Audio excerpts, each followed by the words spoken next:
Hello, Red Wave. Welcome to Water Bulldogs podcast. My name is Caleb Nail. Joining me, my host, Caleb Pletz, and co-hosting with us today, a special guest, your Fresno State football tight end, big man on campus, Tre Watson. Tre, thanks again for joining us, man. Yes, sir. Thank you for having me. So we're going to quickly get to know you, like I said earlier, and then we're going to catch up on spring ball and things like that. Before we get to that, though, there's some other things I got to do podcast-wise. I'm sure you know. Socials, hit the socials. Okay. Twitter, beware CSUF. We're live right now, so feel free to comment questions for Tre. As well on YouTube, beware of Bulldogs. Be nice to Tre, though. If you need to give him a hard time, that's okay. He said bring it on. He's willing to do it. We're not backing down from any haters here. No. And the last thing is we are. What's that? Oh boy. Can you hear me, Tre? Yeah, I can hear you. We lost Caleb. Yeah. This is going to be a problem throughout because I'm out in the boondocks, so we're going to go in and out. There's a bucket golf tournament for you guys. We're throwing on June 19th, the Saturday before June 17th. Excuse me, this is a rough one. June 17th, the Saturday before Father's Day. So it's at the winery. If you need more info, DM us. We're happy to help you guys out. Throw it in the chat. We will let you guys know what's going on. Caleb, I hope they got all of that. We're going to find out later when I edit. If not, I'll put it in there. Yeah, I was out in cyberspace or something. Yeah. I really need Starlink. I'm telling you that Elon web stuff. Okay. Tre, let's get to you, man. You're from New Mexico. You are the leader of the tight end room right now. You've been injured in the past, but first, what was that move like from New Mexico to Fresno? Honestly, I would say it's pretty similar. Kind of desert-like. Not a lot of stuff to do. The biggest difference, though, I would say, is the population. There's 2 million people in the whole state of New Mexico, and I think there's like 2 million people just in like Fresno County, something like that. So I think that's definitely the biggest thing. Now, Fresno has embraced you, I'm telling, because we have more people in a smaller area, but we're still a family. I get that. We still got that family atmosphere. Okay, good. I want to make sure you feel that. So before you committed to play at Fresno State, I mean, had you heard of Fresno State, or kind of what was your perception of Fresno State and Fresno State football? So I did hear of Fresno State. I remember, I think my freshman year of high school, I watched Fresno State come and play New Mexico. And I remember looking at my dad saying, man, they have some big receivers. I think that was when like Keyshawn was here. I was like, they got some really good receivers. And then junior year comes and they offer me, and I was like, oh man, look how it works. And then it was up from there. Why Fresno State? Like you said, the family aspect. When I was getting recruited here, when I was looking into the school and just seeing all the tradition that goes into the school, it's something that really grabbed my attention. Okay. And now, were you always tight end? Were you wide receiver and tight end? How'd this go with your position? So I was a receiver up till I think midway through my junior year. And then I got my first offer as a tight end. And I kind of looked at my head coach like, whoa, we gotta make a change, something like, if I want to get he's recruiting me as a tight end, I got to figure out how to get some film at tight end. So then that was when we really made the switch to tight end, started some inline blocking, inline running routes. So that was the time I made the jump. Was any part of you like disappointed because you were gonna have to block more and like less like route running? Honestly, I was excited because tight ends right now are kind of on the rise with Travis Kelce, George Kittle, Darren Waller, guys like that. So I was kind of excited to try something new. So who's the tight end that you look up to? Who's the guy? Travis Kelce, 100% Travis Kelce. Yeah. I would love to pick his brain one day, see what goes through his head when he's in his route running and things like that. Yeah, what makes him so different? Because a lot of us think, well, Patrick Mahomes makes him that much better, but you watch him and you can pick him apart. What is it? He can beat a DB. He can beat a linebacker. He can block a DN. Our coach always tells us there's always somebody who can run routes better than you. There's always someone who can block better than you. But if you can do both well, there's no player like you. So I just think there's not a lot of people like him. Yeah. Mm-hmm. Now, what's Coach? Go ahead, Kale. I think we're gonna ask the same question. So tell us about Coach Baxter in that tight end room, because I know he's kind of a legend around Fresno State and kind of a character too. So. I'll say this: it's a lot of fun. We hear a lot of stories that about his past and different things that have gone on. But the guy knows a lot. He's a smart guy. He's played a lot of football, a lot of experience, or coached a lot of football, and I played. But yeah, he's definitely a good guy to have in your corner. Knows everybody in the NFL. Like, I think we were in meetings one day, and who was it? Ryan Tannehill. He's like, "Oh, guys, I got to take a call real quick." And he was like, Ryan Tannehill called me. And we were just like, how you know Ryan Tannehill? It's just in contact. So it's he knows a lot of people.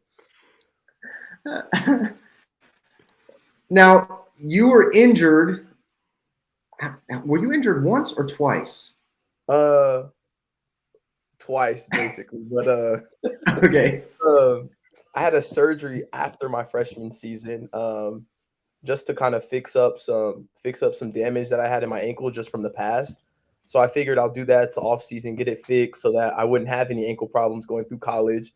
And then sophomore season comes, San Diego State.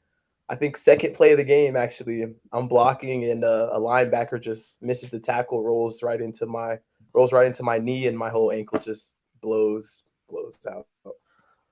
So yeah, I've been through.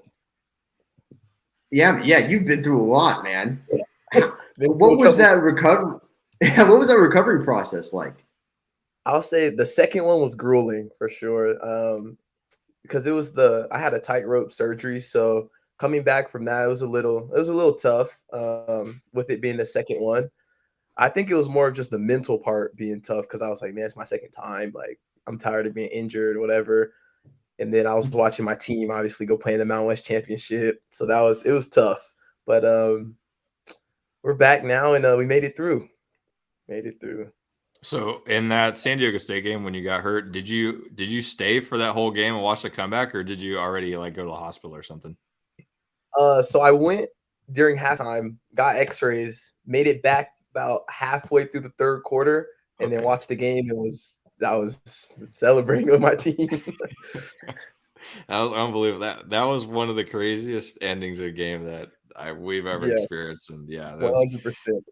Thankfully, I was still there in the crowd. I know a lot of Bulldog Stadium had gone home, but thankfully I was there. We got to actually see it. It was cool. Die hard. A lot of, yeah, we appreciate that. We remember that. We remember those who stayed. So you just finished spring ball up, and you got finals coming up. I know you said you're looking forward to finals. You can't wait. Can't wait. And how was spring ball for you? Spring ball is a lot of fun. Really just getting the opportunity to just tune up your toolbox a little bit. Now that I'm kind of an older guy, been through a couple injuries, they kind of cut my reps back a little bit. So let the younger guys kind of get some reps, develop. So I think it was really fun. Got to go out there and just kind of cut it loose. What was one of the things you're working on? Biggest thing I would say is my footwork inside the box, to kind of because sometimes we're undersized against DNs. Like, we're playing DNs for like 265, so he may be a little undersized. So just being able to get those 2 steps down quicker than he can, that was my main focus point this spring. Man, blocking 265, man, have fun, bro. Yeah, a lot of fun. San Jose State, DN, just got drafted. Yeah. We blocked him all game. That was a tough one for sure. That was a tough one. So Trey, what's your like goal playing weight? Because GoBulldogs.com lists you at 233. So is that kind of the ballpark where you're trying to be? No, right now I'm 247. I've put about 15 pounds this season or this offseason. So I would like going into summer be about 250, play at like 245. I think that'll be good for me. Okay. Heck yeah, man. You'll be running people over doing that. I'm getting out of the way. That's the goal. That's the goal. Okay, so the coaches brought in a lot of new guys at the tight end position. Mm-hmm. What has that been like? Because you said you're the older guy. Are you coaching them up, or are you going to be like Baxter and Tannehill? Like, I'm not. No, I'm just kidding. No, those guys are coming along great. They're a lot of fun to be around. It was like the brotherhood kind of just clicked. As soon as they came in, a couple practices, couple workouts in, we were kind of close. We hang out outside of football, so I'm excited about the two new ones that came in. Yeah, and there's the new guys, and there's some. I don't want to say younger, but there's a couple guys behind you, so there's a lot of competition that they're going to be competing for reps after you're 100%. Gone. I know. 100%. Our room's definitely deep, a lot of talent, and I think we're gonna still grow in this next training phase here in the summer. I think it's gonna be huge for our position group. So there's no telling how many tight ends you may see on the field this year. Maybe quite a few. So it should be a lot of fun. Now, don't give too much away, but what's the offense like under Coach McCann? A lot of fun. I'll say that. He's up tempo. He's a next play mentality type of guy. So I think the biggest thing with him is just we're gonna play fast or be a fast flying offense for sure. Well, yeah, because the clock doesn't stop now. You guys just got to go. Gotta go. Get in, get out. So what's one of your goals going into summer and then into season? Like just not for the team, but for yourself. What's one of your goals? Personal goal would be I'd love to have a 500-yard season. Just looking at other tight ends going to the NFL, that's about the ballpark range, 500 to like 700 yards. And then obviously you have the ones who have like 900,000 yards. That's like kind of unheard of for a tight end. So I'm looking to get over that 500 mark this year. That'd be a huge goal that I achieved if I knock that down. And how do you get that? Really just being consistent, game in, game out. When I get the ball in my hands, making something happen. My biggest thing that we talk about is don't let the first guy take you down. So I feel like Yak really helps with that too. So how are you going to get the Yak? Are you going through him or are you going around him? How? I'm going through. Or over him. Okay. I'm going through. Probably won't try and go over much. Tried it in the San Jose State game. Didn't end well. So probably through him. And what you talked about footwork in the trenches, and so I'm assuming that's one of your goals too going into summer. But what's one of the things that you're pretty good at that you feel you can take advantage of going into next season? I would say my ability to run routes. So I would say matching me up against linebackers, different type of safeties, I feel like I have an advantage because a lot of linebackers I don't think are as fast as me. So I do feel that that's where I kind of succeed at. I find most of my success is in the mismatches. Mm-hmm. And, talking about route running, talk a little bit about the, receiver group right now, because a lot of new faces, going to be a lot of new guys out there, trying to get catches out there. So, I mean, who should the Red Wave be looking for, maybe to make some big plays on the outside? You're going to see a lot of different faces from the receiver group. A lot of guys are going to step up. My biggest thing that I want to say is like we can't compare to our last year's team. Like all these dudes coming up, they're their own guys. They have their own toolbox. So I'm excited for them to all make some names for themselves. Man, that was a professional answer right there. That was really good. You're ready, bro. You are ready. No, I appreciate that answer though, because Yeah. I mean, I'm very selfish as well. I don't want to be compared to anybody else. Yeah. What's the new saying now that everybody's saying? I'm him, whatever. I'm I'm not. Yeah, I don't know what you guys say now. him, I'm not yeah. that guy. I'm him. But what I don't know what that means. Mhm. Maybe I don't even think I used it in the right context. Yeah, it'd be like, so you could say something like, you make a play, you could be like, I'm him, like I'm like that guy, like that's me. So I'm Okay. excited for these. A lot of new faces to break out right away. You can definitely expect that. A lot of new faces. Tre Watson is him. That's right. Exactly. Nice When little. When you Nice truck little- a dude, that's what we're saying. Got it. I appreciate that. All right. How about team goals? What are some Team goals you have for the team? Every year, win the Mountain West Championship and do it with academic excellence. So we always talk about get the school side done with it, and basically every day just come and compete. Come and compete every day at practice in the games, and can't ask for much more if your guys are giving everything they have and just competing. So that's what we're gonna do for 2020. Back to back. We're going back to back, baby. Back. Let's ring it back to back. Is there a team in particular that you just can't stand? Boise State. Yeah. Boise State. Yeah. Something. Go ahead. Something about him. It's like we're watching watching March Madness or whatever. Everyone's rooting for like Mountain West teams, and I'm like, no, like I don't like.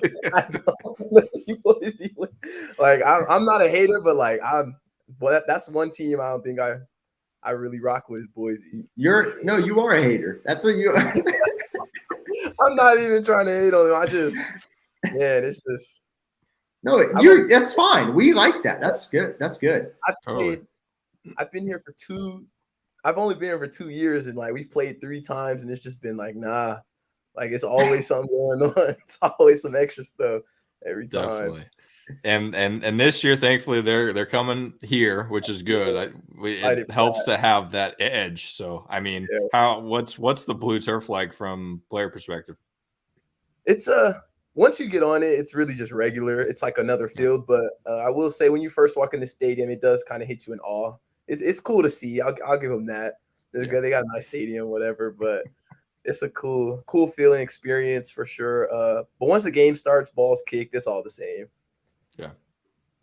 So Kevin Dude 2112, he says thanks for the interview, Tre. Oh, and he would love to know how our coaches motivate you guys.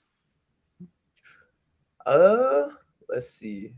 Lots of different ways. The biggest thing is probably just playing fearless, I would say. And I think for a young guy, like young kids, being on the field and being able to play fearless really helps, because they're not the coaches who are screaming at us for making mistakes. It's just kind of like the next play. So I think that really helps. You get a lot of buy-in from kids, because at the end of the day, everybody's out there trying their best. Like you're gonna make a mistake. It's gonna happen. So having a coaching staff that kind of picks you up and it's like next play, or like find the cause of the problem rather than just yelling at you for, this happened, that happened. So I think that's a big way of motivating us for sure.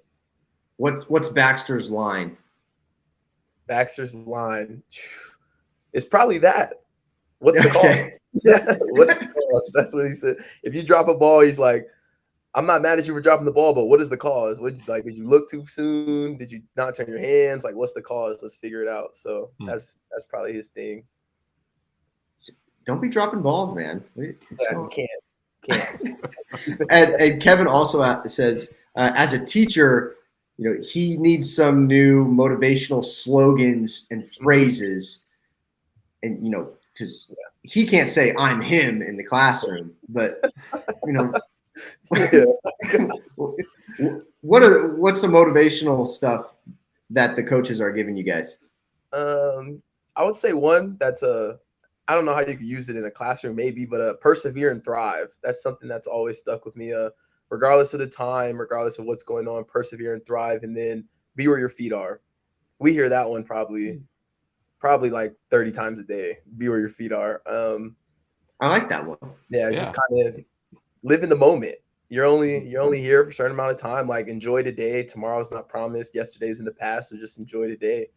And that'd be the two I have right now off the top of my head. Yeah, Love it. Yeah.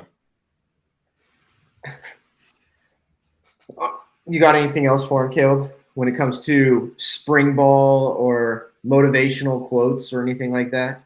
I don't think so. I think, we're just, super jacked for football season. I mean, we're football junkies, so I'm sure it's even harder for you guys. I mean, it's a long 9-month off season, I'm sure, especially when you're rehabbing.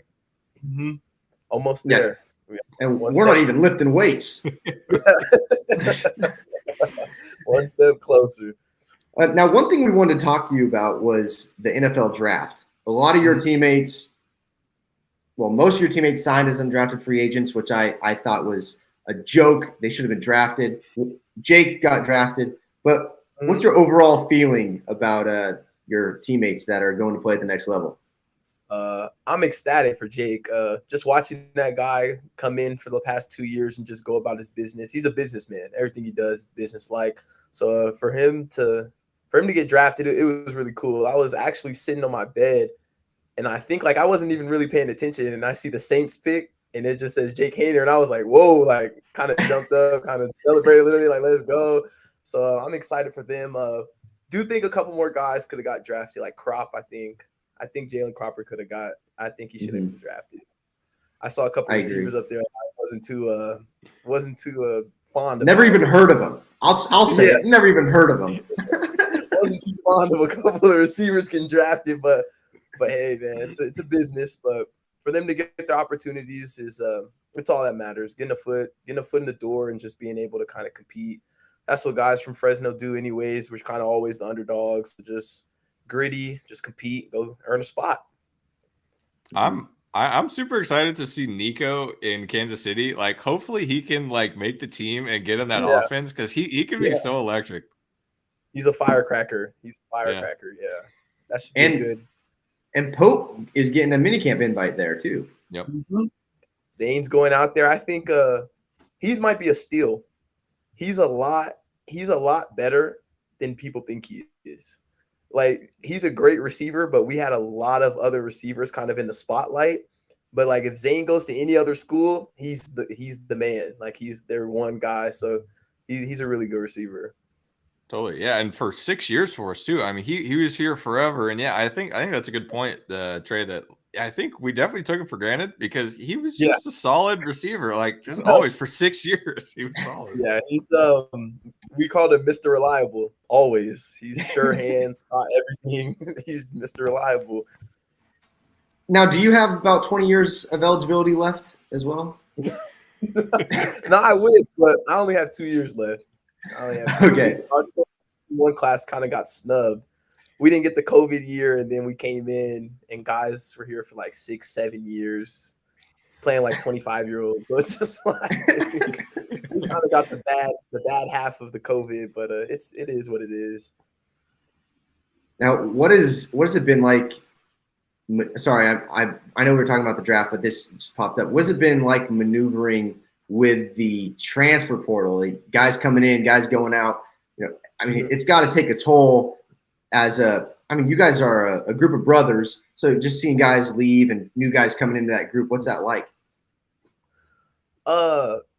It might sound weird, but we've almost become numb to it because it just happens so often. But it does suck when you lose one of your close friends. I'm gonna just say it, when we lost Evan, we were a little hurt. We were kind of salty about that one, but same. I'm happy for him. He's got to do what's best for him. But it is tough. It's hard to build a team anymore. You can't build a team and develop them, because it's almost like the NFL. You just go pick kids out of the portal and then build your team off around that. So it's hard, but we've almost become numb to it because it happens so frequently.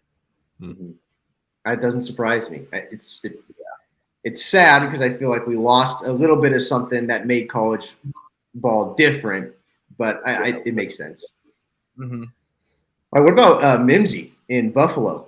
feel like that might be a good fit. I didn't realize they have some good running backs though, but I think he could make the team. I think it's a great fit. Yeah. Actually, I was looking at the roster when I found out, and I was like, oh, he can go here and play. Like he can go here and make the 55 man and really get a shot. So I think he's gonna go out there and do his thing. It's cold though, putting a Cali kid in New York. It's cold. True. We'll see how he does with that. I know. Being from New Mexico, you get snow. You grew up with snow. We do. We get snow. Not crazy amount, but we do get it. We get it for sure. Okay. I've never been. I tried to stay definitely away. Not like Buffalo. That's for sure. Yeah, not like Buffalo. Oh, man. And who was the last guy? Oh, Perales. Perales going to Steelers. Pittsburgh. Yeah. Going to Pittsburgh. Yeah. He'll learn a lot from TJ. That's for sure. A lot. Actually saw him today. He's excited. He said that he's basically just talking about how the coach was like, we'll see a lot from you. We see a lot in you. Kind of did make a TJ Watt comparison, but I'm excited for him too. All right, well, back to Tre Watson. And now this is way in the future, and I know you're probably not worrying about it, but is that a goal of yours? Get 100%. To where those guys are? Yeah? Yeah, 100%. Like I always say, I don't – it'd be cool to be drafted, but I just want to get a foot in the door. I just want an opportunity, and if I get my opportunity, I'm going to take that and run whenever that is. But, that's what I'm working towards. You'll get there, man. I already know. I see it. You're there, man. Oh, yeah. Gilbert says Fresno State to the Big 12. I don't. Yeah. Well, sure. Yeah, let's do it. Let's do it. I mean, I probably won't be here, but yeah, let's do it. Let's listen to Power 5. I read something today that the Big 12 is thinking of playing games in Mexico. Really? That's a big no-no for me. Yeah, if you guys have to go play in Mexico, well, that's a day-long trip instead of a 30-minute trip. So I would rather, no. I mean, yeah, that like takes away like one of the best parts of college football and like the home field, the home team, and that environment. Like, yeah, that's a terrible idea. I'm right there with you. All right, I'm gonna put you on the spot, Tre. Best hands on the team. Could be me, honestly. I'm not gonna lie. Might be me. Him. Might be me. But yeah, we got a lot of guys. EB, Eric Brooks, he's up there. Josiah Freeman, Malik Sherrod. We got a couple guys for sure. But be careful, you're gonna leave somebody out and they're gonna come after you. Watch out. They know the deal. They know it's all love. They know the deal. And now being a tight end, who is the toughest to block in practice? Who should we keep an eye out for on the D line? Isaiah on the Johnson. edge. Isaiah Johnson. Isaiah Johnson and Devo Bridges. Those two, they're animals out there. Animals. So they'll be a good two definitely for our defense. Okay. Well, I'm ready. You're getting me fired up for football season, man. It'll be fun. I mean, it'll be a lot of fun. Yeah. Gilbert can't wait to see you out there as well. So I appreciate it, Gilbert.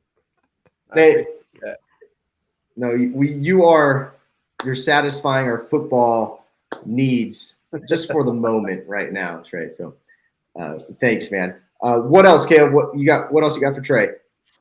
I don't know. I think we just about covered it. I think. I mean, yeah, we just got like 4 months now until we kick off in Purdue. So, I mean, what's the team? I mean, do you guys look forward to these matchups with the Power 5 schools, like going up against Purdue, and we got at Arizona State this year? I mean, is that something that like the team's fired up about?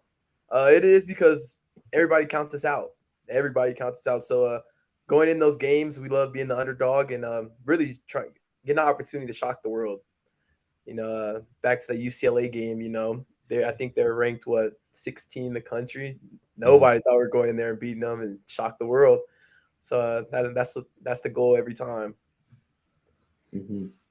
And Boise. And Boise. I need to get that quote, and I'm gonna put it on a shirt, Trey. Like Tre Watson, I hate Boise, and we're gonna. Sell it for Boise Week. Yeah. Yep, perfect. I'll send you a check. Maybe I should. We'll sign a little NIL deal. Oh man. I'll make sure it's legal. Now I know your hometown New Mexico team swept the baseball team. But how close are you with the New Mexico Lobos crew? Not very close at all. Good. Yeah. A couple of my friends are on the high school, or a couple of my high school friends are on the football team, so I stay in touch with them every now and then. But yeah, that's about it. Not too involved with them.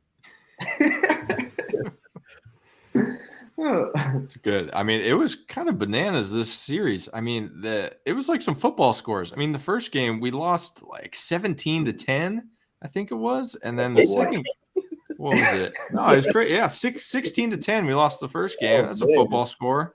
Second game we lost 17-7. I mean, that's like we're playing football in Albuquerque. Crazy. Yeah, it's tough, and we dropped to 5th place. And then we need to be top 4 to be in the tournament. So yeah, get on those baseball boys, Trey. I know you talked to them. Couple of them. I know we got a pretty good freshman, Murph. Yeah, he's doing his thing right now. So. I think we can say he is him. Like that's pretty. Yeah, I'm pretty sure. I think the baseball page actually tweeted that out. Really? Love it. That Caleb works with youth, so he gets it. But now Murph got injured. Yeah, he got banged up a little bit. So yeah, he didn't play yesterday. I think he's gonna be all right and try to tough it out. But we'll see. Yeah, he should be good. Get in the training room, he'll be good. There you go. Back yeah. Hey, he could learn from you, man. That rehab. You know a lot about it. Oh, okay. I wrote this down. I wasn't sure if I was going to ask it, but I like you, and I think you handle this question. So, we heard, you were injured a lot. You missed a lot of playing time, and we heard there's a lot of praise and a lot of well-deserved praise because you're a very good football player. But what has it been like, trying to, meet all that praise? Like Tre Watson's next great tight end. And then you've been hurt, and now you're coming back and you're healthy. But what's that been like, trying to fight through all that and listening to all that? Really, I just try and be myself every day, and just go about my work how I've been doing. It's what got me here. So just don't change anything up. Obviously, I try not to look into social media and all that. Take it like a grain of salt, but just be myself and just go out and just work. That's really it. Yeah. Good for you, man. Appreciate that. Social media is the worst. Yeah, it's I have to resist the urge of deleting everything and going off on the farm and raising chickens and cows. Yeah. It's a lot of good and a lot of bad too. So yeah. So is the family here or are they in New Mexico? They're in New Mexico. Okay. Okay. I want to make sure. Okay. Well, if you need us to support you, man, you just let Caleb and I know. We're happy to be there and play family for a little bit. We'll be the dad yelling at you. You got slow feet. Pick it up. Let's go. We're happy to do it. I got that. But I think your family does a pretty good job at traveling, right? Because I know that I've seen on TVs. There's usually people in the stands wearing 84. They're always there. Every game. They haven't missed a game yet. Only game they missed in Hawaii when there was no fans allowed. That was the only one. So yeah, they're that's my support team for sure, and I appreciate them for that. So that's awesome. That's amazing. All right, man. Is there anything else that you have for the Red Wave? Just you guys stay tuned and be ready for kickoff. It's gonna be a show. It's gonna be a lot of fun. Let's go. It'll be a lot of fun. Pumped, man. Well, thank you so much for joining us, man. We can. You could stick. We're gonna talk water polo and baseball. We're gonna dig into it. You can stick around and throw yourself into it if you want. If not, you're more than welcome to take off and get back to. Gilbert says 12-0. So one game at a time. We have learned our One lesson game at with a those time. with those predictions, man. We are no longer a 12-0 podcast. We're a 1-0 podcast. One game at a time. I tried. Yeah, I'll probably head out, knock some homework out, get ready for tomorrow. I appreciate you guys having me as always, and you guys keep doing what you're doing. Cool. Thanks, Trey. Appreciate it. Thanks, Yes, sir. thanks for Thank coming you on. guys. Yep. Can't wait to watch you, man. Yes, sir. Looking go dogs always. All right. Go Dogs. All right, Caleb. We are going to be talking baseball. By the way, shout out to Tre Watson for joining us. Yeah, He is really him. cool. He is him. I'm learning.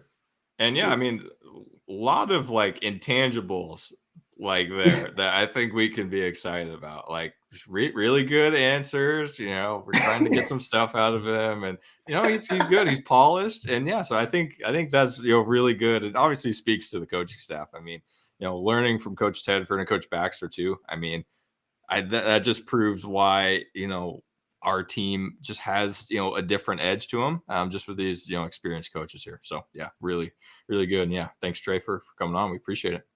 Mm-hmm. Well, we're gonna have to get him back on now.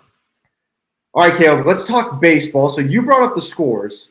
We were swept in New Mexico. The first two games, football scores. The last game, we lose by 1 in extras. Yeah, and I believe it kind of was a football score too. Was it 7-6? Let's see, 6-5 we lost. 6-5. Yeah. Close enough. A lot of scoring in those. And we move into fourth place. Fifth place. Fifth place. Yeah. I wish it was fourth place. Moving to fifth place behind New Mexico. And I believe we only have the tiebreaker against San Diego State, who is in first. Correct. We do not have the tiebreaker on San Jose State, Air Force, and New Mexico. So we're in a rough patch. Yeah.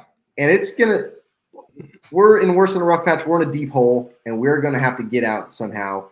We have 2 more in-conference series, Nevada and UNLV. Looking at it, we're going to have to sweep at least one of them and pray that New Mexico loses. Yeah, we're definitely going to need to do our part and get some help, which isn't a great place to be in. But I mean, this team can do it. I mean, that's the frustrating thing about watching all these games. It's like, man, if we could just put it all together, this team has what it takes, and it's also kind of just it's frustrating when we're playing these like Mickey Mouse baseball games, man, where they just hit a pop fly and it goes over the fence, like at in Albuquerque and even at Air Force too. I mean, I'll give credit to Leffler on this one. He made a comment on the radio that, I mean, the Dogs are 0-6 at altitude this year. And, when the team just isn't really, built to slug like, maybe a New Mexico team, it's going to be really tough. And, the pitchers are going to have to be lights out to, try to keep the ball in the ballpark. Yeah, and it hasn't gone that way. We haven't been lights out. So, I want to get back home. And we go to Reno. So it's going to be a while before we get back home for in conference. On Tuesday, we play Sac State at home. Doesn't really count. I think that's a tune-up game. We need to take care of business, get back in the swing of things, literally, and recover. We talked about Murph. He hurt his leg. He did take an at-bat, but we need to heal. Then we play Nevada 3 times over the weekend. Then we go to SLO, play Cal Poly, and then we get UNLV at home. And that ends the conference. And it is going to be very important that we just smoke UNLV. Sweep them at home. Do what we can at home. Let's take care of business. Definitely. Yeah, so digging into these games, I mean, Friday night game, I mean, all things considered, Eshawn, did enough. I mean, tough game. He gave up 5 runs. We got 6 innings out of him. Definitely didn't have his best stuff, but did enough. When he left, Dogs were up, 9-5. So offense was doing, what it needed to do, and had a couple big innings there. 6 runs in the first and 3 in the third. So, yeah, definitely Eshawn left with a victory. And again, yeah, he's not getting a win, in the stat sheet. And also the Dogs aren't winning the game overall, which has got to be frustrating for him. I know, he's probably, least concerned about his personal victories, but, more concerned about the teams. But yeah, just another tough Friday performance where the Dogs just aren't able to, lock it up for Eshawn. Yeah, it's the Friday games have been rough.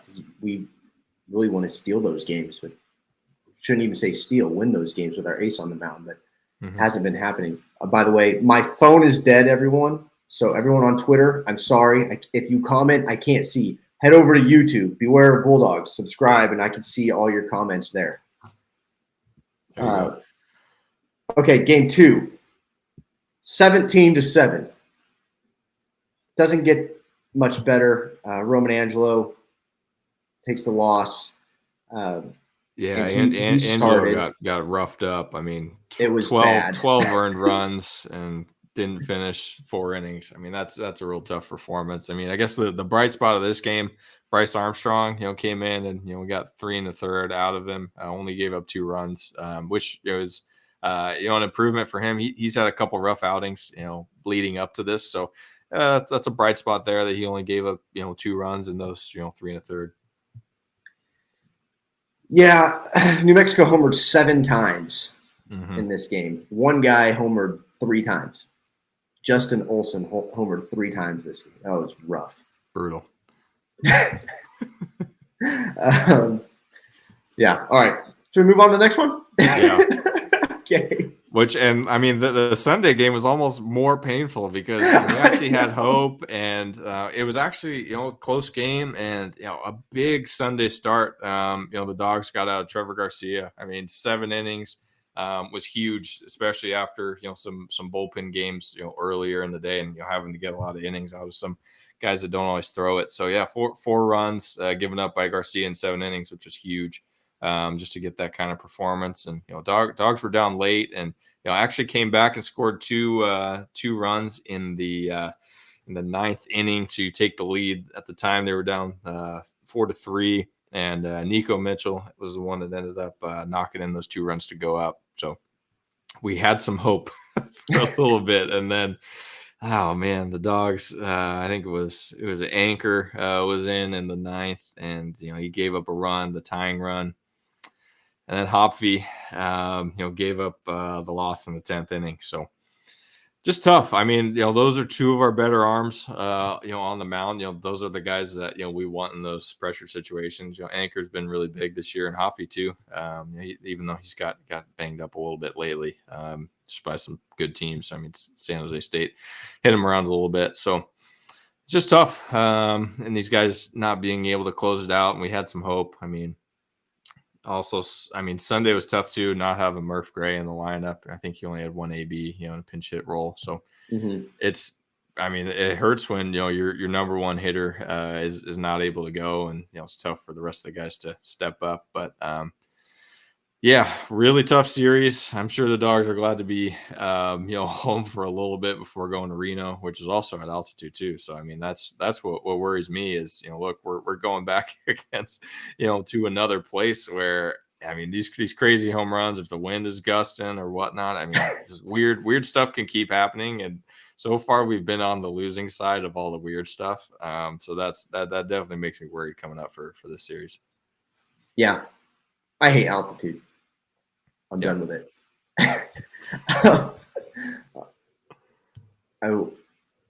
I'm going to do my best to stay excited because there is still hope for the baseball team. Yeah. And they, they've been playing well just this one series. And we saw it earlier in the season. They kind of went through this, kind of sucked everything out of them.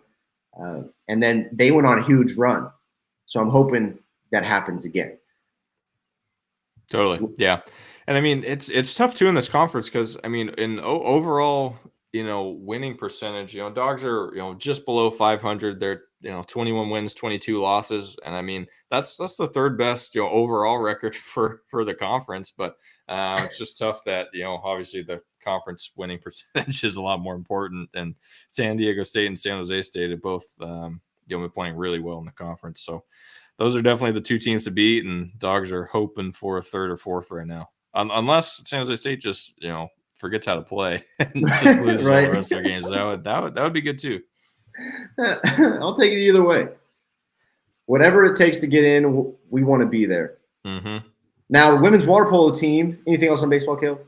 I think that's about it. Okay. Hopefully, we have a couple more, series here that are important, and I think it's important too for Coach Overland to build his case for removing that interim tag and sticking around long term, which I think is definitely what I would hope happens. I think he's great for the community, loves the program. If he gets the gig, I'm sure he'll stick around for as long as they'll have him, which I think is kind of cool and important for this Fresno State baseball program. So hopefully Dogs are able to fight and get into this conference tournament. And then once you get in the conference tournament, I feel like it's a whole new part of the season. You never know who's going to get hot, and then it just takes winning a couple games, and then next thing you know you're finding yourself in a regional. Right. I feel the same way about Coach Overland. I'd love to keep him around. I think he's going to do a fine job, and he's involved in the community. And the community love him totally. And he's been recruiting this whole team too. So the guys in the clubhouse love him too. So it seems like a no-brainer to keep him around, but obviously that's not in our hands to decide, and hopefully the administration will see that and hopefully take some input from players too. Mm-hmm. Okay, women's water polo. I just teased you earlier on. Women's water polo, undefeated regular season champs. Then they go and win the conference tournament, which gives us an automatic bid into the NCAA tournament. And first round, we drew USC. Can't draw it up any better than that. I'd love to take it to USC. Congrats to the girls and Coach Benson. We've had Coach Benson on in the past. I'm going to have to bring her on again after they win the national championship, hopefully. This team is arguably – one of the best team on campus. Right now, back to back conference champions. Is it the West Coast Conference? No, not WCC. Gold Coast. GCs. I don't. Yeah, I just saw it on Twitter. I don't know. Yeah, it might be the Gold Coast Conference. Might be GCC. That's where I'm putting my money, Caleb. Yeah, you can let me know. Golden Coast Conference, very close. Dang. Okay. GCC I did get that. Yep. So we play USC, and I believe that game is being held somewhere in California. Mm-hmm. That'd be my guess, because I'm not going to go play in Michigan, that's for sure. Not right now. So you guys can go look that up, see where they're playing. If you want to go out to the game, go support the ladies, and they take on the Trojans. So it should be a good game. Pac-12 water polo is always very good, but this team has been going strong for 3 years in a row now. Coach Benson has them rolling. Very excited for this team. So, anything on water polo, Caleb? Nope. I don't think I've ever watched a water polo game, but I should, because obviously this team is really good. So hopefully it's on the Mountain West Network, and I can tune in and try to watch it, or maybe it'll be on ESPN or ESPN Plus or something. Okay, you're not going to have a clue what's going on. You if you turn it, I need to come over and watch it with you to explain everything. Okay. Or call Maddie or somebody and have him come go. over. Former guests of the show. So a lot of good things going on at Fresno State and in the athletic program right now. We still haven't heard anything about conference realignment right now. We're still waiting for other things to happen. Mm-hmm. And I've brought my expectations way down. I have zero expectations. If something good happens, I will be pleasantly surprised. Caleb, you heard anything? No, I haven't. And I think that's kind of what this period of no news has been. That I feel like we're all not really forgetting about it, but it's like kind of less, not top of mind. We're like, oh yeah, we were thinking about that a couple months ago, and now it's like, oh yeah, we have our Mountain West, and we have our rivalries, which is great.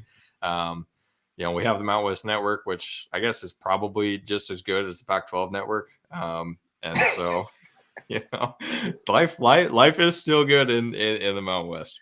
Yep. Yeah, we need to get Gloria back on and talk to her and see what's going on in the Mountain West, see how things are going. It would be interesting. But thank you guys for listening and tuning in. We will be back next week to talk baseball and any more news that goes down. Reminder to follow us on Twitter at Beware CSUF and on Instagram, Beware Bulldogs Podcast. We're going to be interacting with you guys. And Bucket Golf Tournament, June 17th on Saturday. That Saturday before Father's Day, 9 a.m. in the morning, shotgun start. Sign up at bewareofbulldogs.com and bring a team. We're going to have a lot of fun out there. Caleb and I will be out there hitting wiffle balls, not golf balls. We're hitting wiffle balls. It's going to be a lot of fun. So, yep, looking forward to it. Bring your dads, bring your buddies. I mean, anybody can really play if your wife or girlfriend wants to play, or your mom. They can all come out and play. It's going to be a fun event. Anything else, Caleb, that I missed that we need to cover? I think that's about it. We'll be here every week counting down football season. We're excited about it. Again, thanks to Tre Watson for joining in. That was really good. I enjoyed talking to him, and yeah, love it. Go Dogs. Go Dogs. Stay safe. Stay healthy. God bless. And as always, you beat me to it, Caleb. Go Dogs. Go Dogs.